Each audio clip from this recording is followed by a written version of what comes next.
जय श्री राधे कृष्णा। जय जय श्री राधे। कैसे हैं आप सब लोग?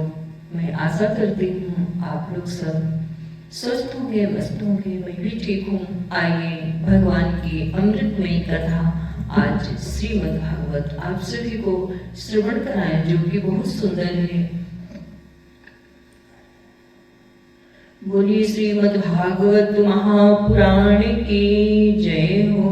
राधा रानी सरकार की जय हो। कृष्ण कन्हैया लाल की जय हो। जय जय जय जय श्री राधे श्याम। आइए सभी लोग श्रवण करते हैं। पहले मंगलाचरण करेंगे, फिर हम बहुत ही अमृतमयी कथा आप सभी के समक्ष सुनाएंगे, जो कि जीवन को धन्य बनाने वाली है। गजाननं भूत गणादि सेवितं कपित्थ जम्बू फल चारु भक्षणम् उमासुतं शोक विनाशकारकं नमामि विघ्नेश्वर पाद पंकजं कर्पूर गौरं करुणावतारं संसार सारं भुजगेन्द्रहारं सदा वसन्तं हृदयारविन्दे भवं भवानीं सहितं नमामि। सर्वमङ्गलमाङ्गल्ये शिवे सर्वार्थसाधिके शरण्ये त्र्यम्बिके गौरी नारायणी नमोस्तुते। विधेहि देवी कल्याणं विधेहि परमां श्रियं रूपं देहि जयं देहि यशो देहि दिशो जहि। कर्पूर गौरं करुणावतारं संसार सारं भुजगेन्द्रहारं सदा वसन्तं हृदयारविन्दे भवं भवानीं सहितं नमामि। नीलाम्बुज श्यामल कोमलांगं सीता समारोह पित्वाम भागं पाणौ महासायक चारु चापं नमामि रामं रघुवंशनाथं। सच्चिदानंद रूपाय विश्वोत्पत्त्यादि हेतवे तापत्रय विनाशाय श्री कृष्णाय वयं नमः। बोलिए कृष्ण कन्हैया लाल की जय हो। आइए श्रवण करते हैं। आत्मदेव की कथा है, बहुत सुंदर। सभी हमारे जितने भी भाई बहन हैं श्रवण करेंगे।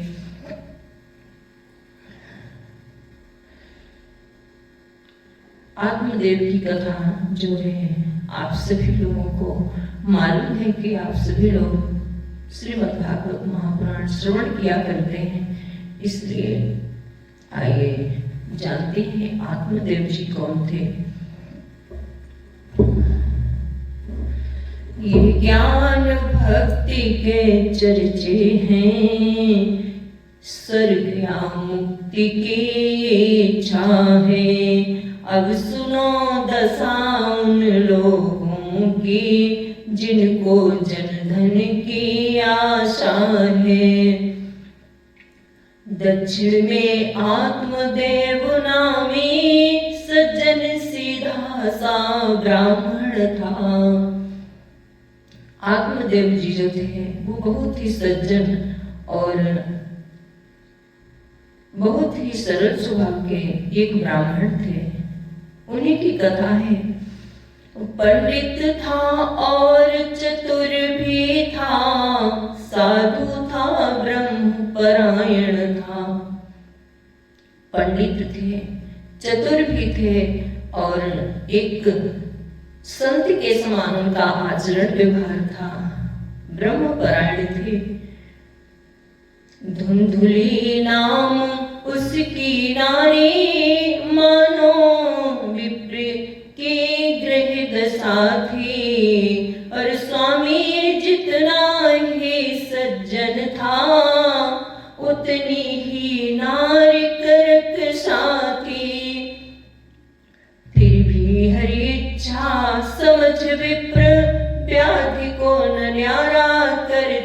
थे, सब दुख सुख सहते जाते थे, शांति से गुजारा करते थे। गालियां सुनी अपमान सहे, गालियां सुनी अपमान सहे, तो भी वो छोर न छोड़ा था। बंधुओं यही बस समझ रखो, वो केर बेर का जोड़ा था। धुंधली की और आत्मदेव की बिल्कुल जोड़ी नहीं थी, क्योंकि वो सज्जन ब्राह्मण थे, ब्रह्म ज्ञानी थे।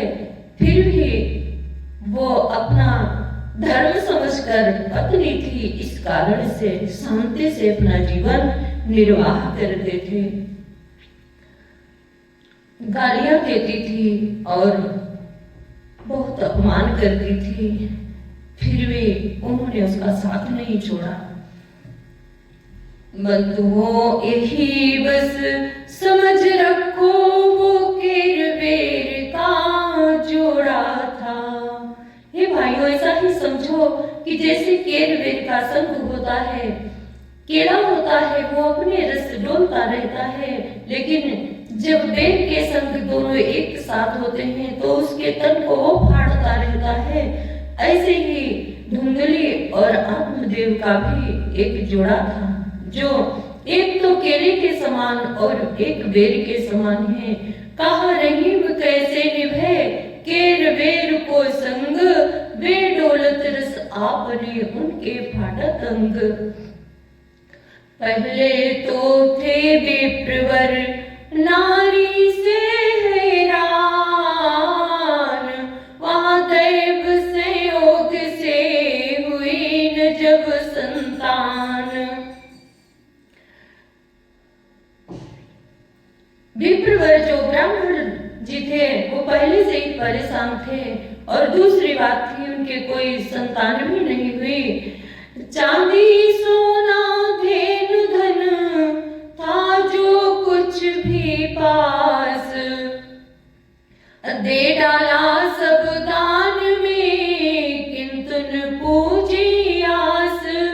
चांदी सोना, धेनु मतलब गाय, और धन जो कुछ भी था सब दान में दे दिया, फिर भी कोई उनकी जो कामना थी वो पूर्ण नहीं हुई।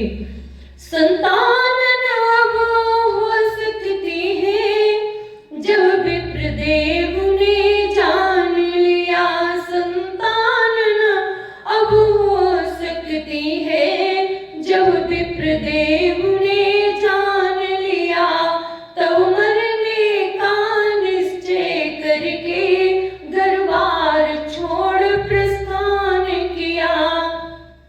जब विप्रदेव ने जाना कि अब मेरी कोई संतान नहीं होगी, सब कुछ करके देख लिया लेकिन उनकी वो इच्छा पूर्ण नहीं हुई, तब वो आत्मदेव नाम के ब्राह्मण अपना घर-बार छोड़ करके चल देते हैं। वन में सरिता ढूंढने लगा, आ गया वन में सरिता ढूंढने लगा, वो मरने का अभिलाषी भी।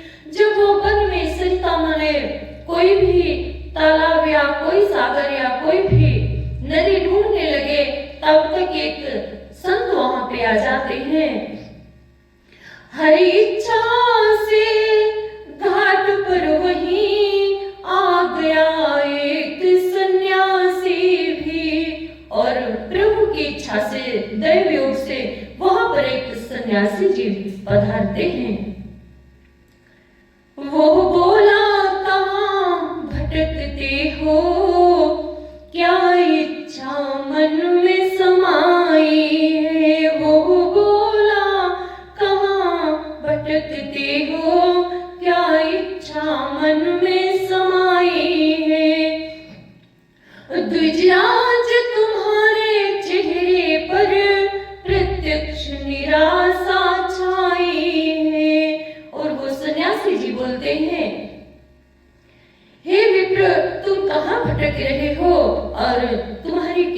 अच्छा है? क्या मन में सोच रहे हो? तुम्हारा चेहरा जो है, मुख कमल है, ये कुमलाया हुआ है, क्या कारण है? हे विप्रवर, आप मुझे बताइए। ब्राह्मण बोला, क्या कहूँ अपनी व्यथा कराल, कर्ण प्रभु मेरी तरह दुश्मन का भी हाल। वो ब्राह्मण जी सन्यासी से बोलते हैं,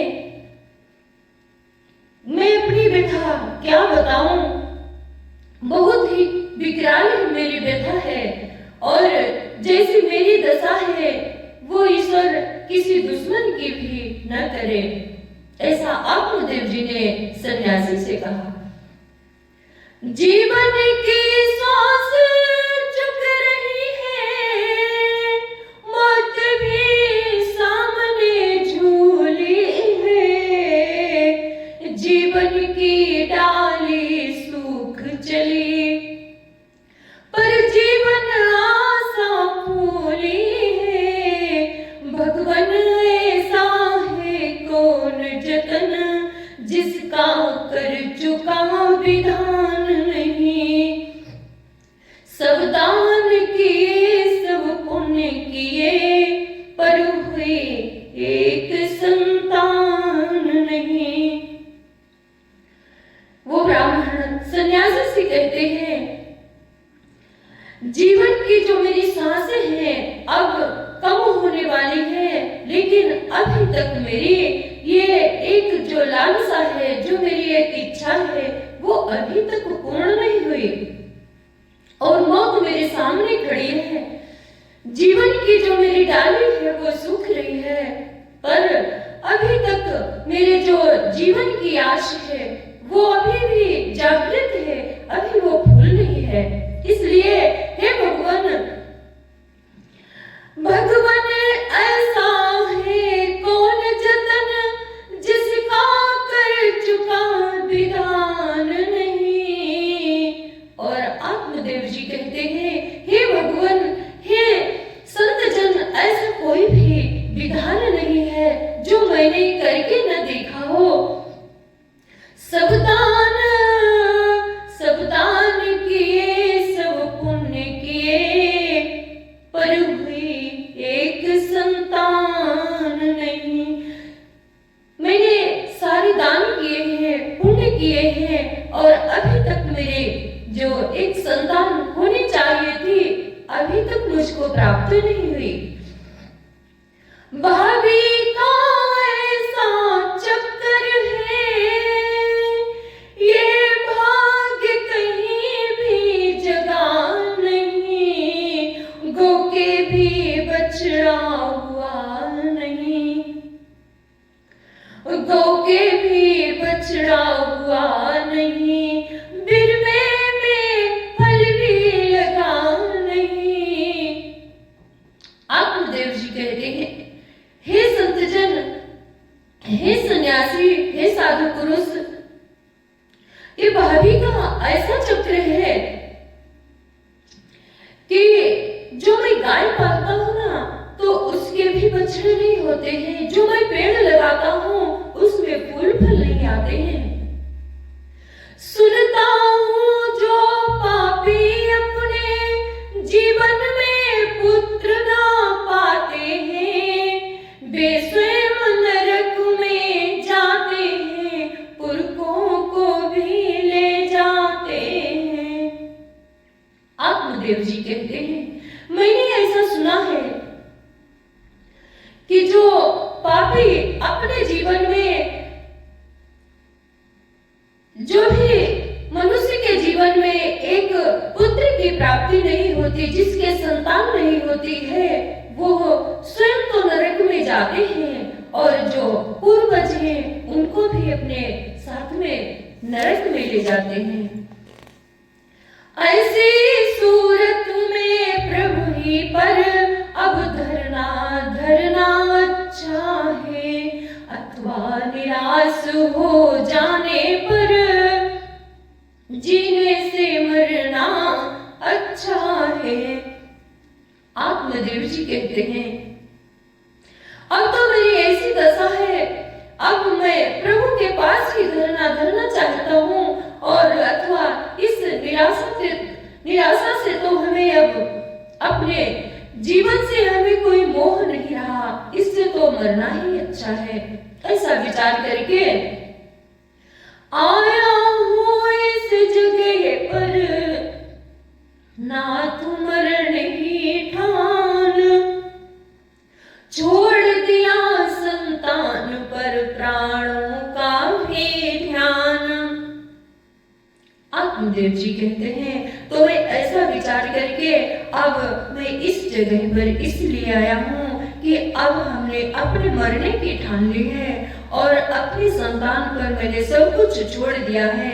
अपने प्राणों का हमें ध्यान नहीं है। अगर मेरी कोई संतान नहीं होगी तो मैं अब जी करके क्या करूँगा, अब मैं अपने प्राणों को त्याग दूंगा। सन्यासी बोला, महाराज किसने ब्रह्म में भटकाया है, उद्धार और स्वर्ग का द्वार बेटा किसने बतलाया है। तो सन्यासी जी उनको सांत्वना देते हैं और कहते हैं, तुम्हें इस भ्रम में किसने भटका दिया है, और उद्धार क्या पुत्र से होता है, जिसके पुत्र नहीं होते हैं उसको स्वर्ग नहीं मिलता, क्या उसका उद्धार नहीं होता है? क्या बेटे से ही स्वर्ग और उद्धार का रास्ता तुमने ढूंढा है? यह हमने माना पिंड दान कुछ शांति वहां पहुंचाते हैं, ये तो कर्मों की, लेकिन ये बात तो असंभव है, वो हमें स्वर्ग ले जाते हैं। और सन्यासी जी ने आत्मदेव से कहा कि हम मानते हैं पिंड दान देने से पुरखों को कुछ शांति मिलती है, लेकिन ये तो असंभव है कि पुत्र स्वर्ग को ले जाते हैं। ये तो कर्मों की खेती है, जो बोएगा सो पाएगा, कर्मों से मुक्ति दिलाने में बेटा क्या हाथ लगाएगा। सन्यासी जी कहते हैं आत्मदेव जी से, ये तो कर्मों की खेती है, यहाँ जो जैसा कर्म करता है उसको वैसा ही काटना पड़ता है, जो बीज बोता है वही तो काटेगा। तो ये तो कर्मों की खेती है, जो जैसा बोएगा वो वैसा ही पाएगा। और कर्मों से मुक्ति दिलाने में, अगर कर्मों से बेटा मुक्ति दिलाता है तो कोई ऐसी बात नहीं है, बेटा मुक्ति नहीं दिला सकता। मुक्ति तो अपने हमें, जो जैसे हम कर्म करते हैं अपने कर्मों के द्वारा ही हम मुक्ति, स्वर्ग और मोक्ष को प्राप्त करते हैं। कर्मों का बोझ उठाने में बेकार से काम नहीं चलता, द्विजवर ये भ्रम है, धोखा है, बेटों से नाम नहीं चलता। और सन्यासी जी उन ब्राह्मण आत्मदेव जी को समझा रहे हैं, कहते हैं कि कर्मों का जो बोझ है उठाने में ये तो बेगार है, बेगार का काम है, बेगार से काम नहीं चलता है। हे द्विजवर, ये आपका भ्रम है, ये धोखा है, कहीं बेटों से नाम चलता है क्या? मेरे विचार में तो संतति उल्टा प्रभाव दिखलाती है, उसकी माया ममता हमको नरकी की ओर ले जाती है। सन्यासी जी कहते हैं आत्मदेव जी से, कहते हैं, हे विप्रवर, हे द्विजवर, ये आपका भ्रम है और धोखा है, बेटों से नाम नहीं चलता है। और मेरे विचार से तो जो संतति होती है उस संतति के चक्कर में पड़कर अपने बेटे, पुत्र और पौत्रों के चक्कर में हमें माया मोह में ही पड़े रहना पड़ता है। उसकी माया ममता हमको नरक की ओर ले जाती है, और उसकी जो माया ममता है वो नरक की ओर ले जाती है। पुत्र के भरण पोषण में हम पेट भी न भरने पाते हैं। दैवात्मक उसकी ममता में फंसने से हरि भजन करने पाते हैं।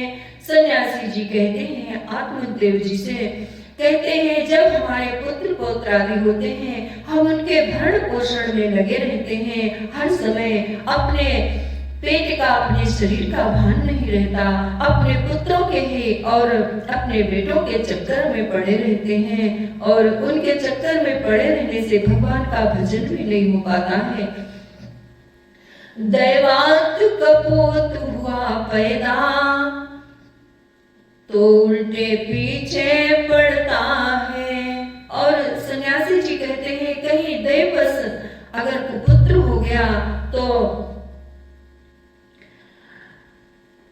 वो हमारे ही पीछे पड़ जाता है।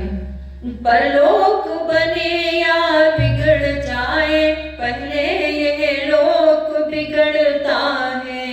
और परलोक बने या बिगड़ जाए लेकिन पहले तो इस लोक में ही वो परेशान करके रख देता है। अगर कुपुत्र हो गया तो देन किसी माँ बाप को कुल कपूत के हाथ, द्विजवर ममता छोड़कर जपो जानकी नाथ। क्योंकि सन्यासी को पता था कि इन ब्राह्मण के भाग्य में एक कुपुत्र ही लिखा है, इसलिए उन्होंने कहा हे द्विजवर तुम सब कुछ छोड़कर भगवान श्री राम जी का भजन करो, जानकी नाथ का भजन करो और किसी को भगवान कुपुत्र न दे।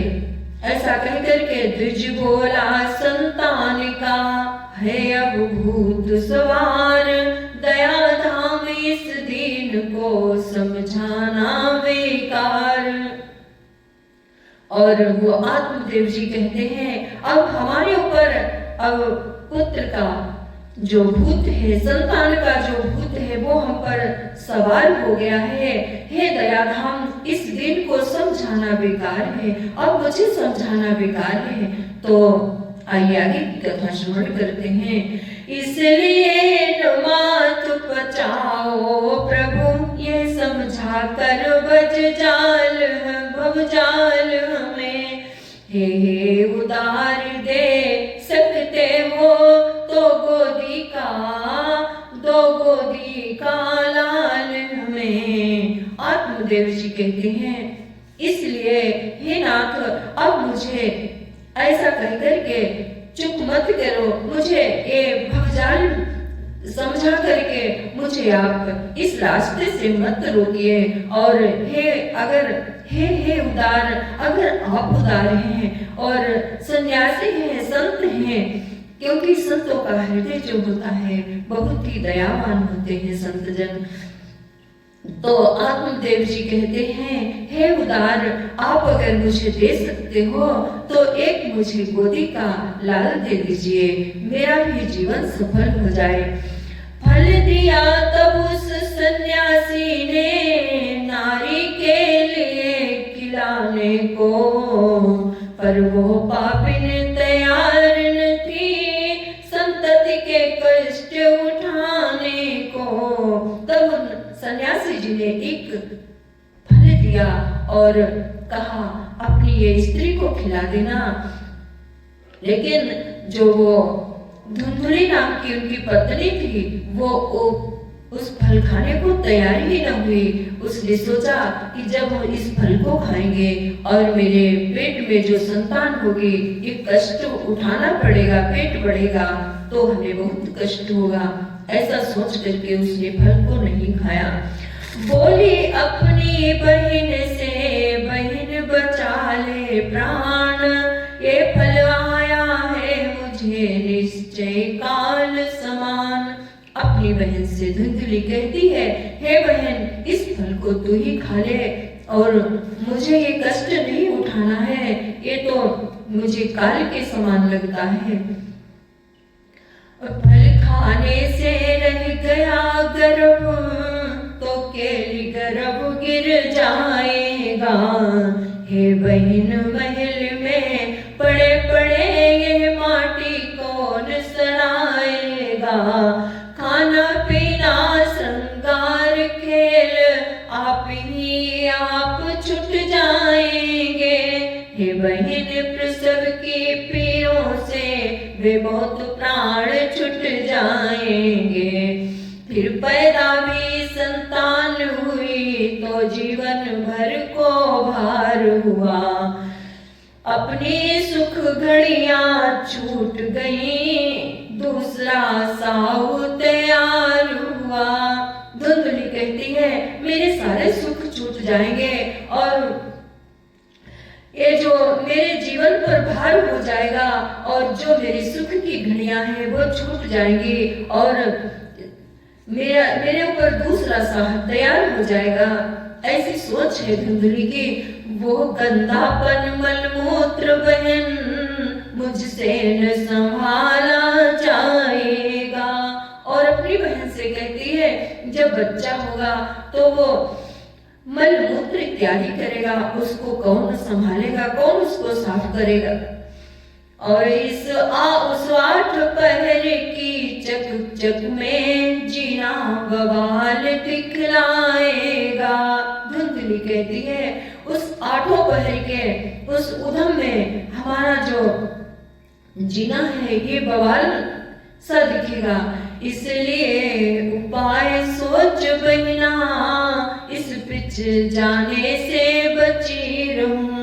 और अपनी बहन से कहती है हे बहन ऐसा कुछ विचार कीजिए, कुछ सोचिए कि मैं इस पिच से बच जाऊं, बची रहूं और ये सब मुझे न करना पड़े।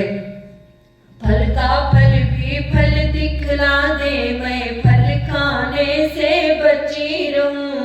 और वो कहती है फल का भी फल दिखला दे कि फल खा लिया रानी ने और मैं फल खाने से भी बची रहूं। ऐसा कुछ उपाय कीजिए। वो बोली मत कर बहन इसकी कुछ परवाह, खोल रखी है देव ने पहले से ही राह।